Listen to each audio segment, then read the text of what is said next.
Hello, my name is Jackson. One of the main reasons I have that Jeffrey believed that Thoroswald murdered his wife was due to his extreme loss in wealth, as well as him admitting that he was tired of taking care of his wife. Jeff eventually comes to the realization that he believed that he poisoned her, and that she eventually caught on to that. And then when she found out, he just ended up killing her.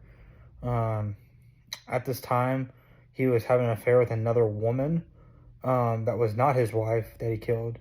So he then used this woman to pose as his deceased wife, acting as if she was still alive.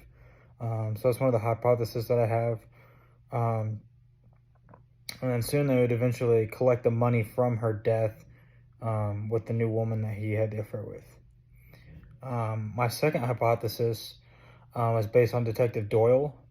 And the reason for that was he hesitated from the start to even begin about the suspicion of the murder.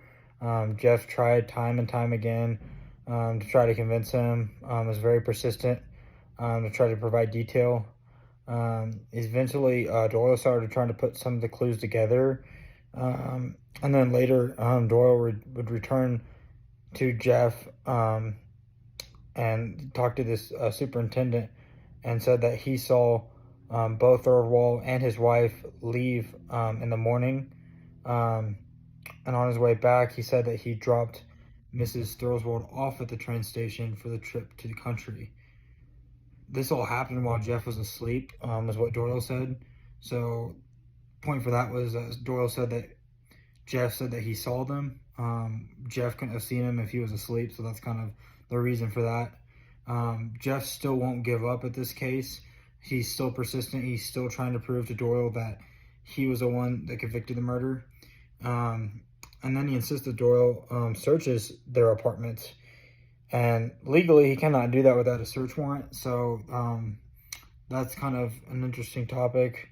And then Doyle produces a postcard from Mrs. Thorwald telling her husband that he arrived at the destination safely. So all the clues are kind of looking like he didn't do it. And then Doyle kind of feels like there isn't enough evidence to prove that he did convict the murder.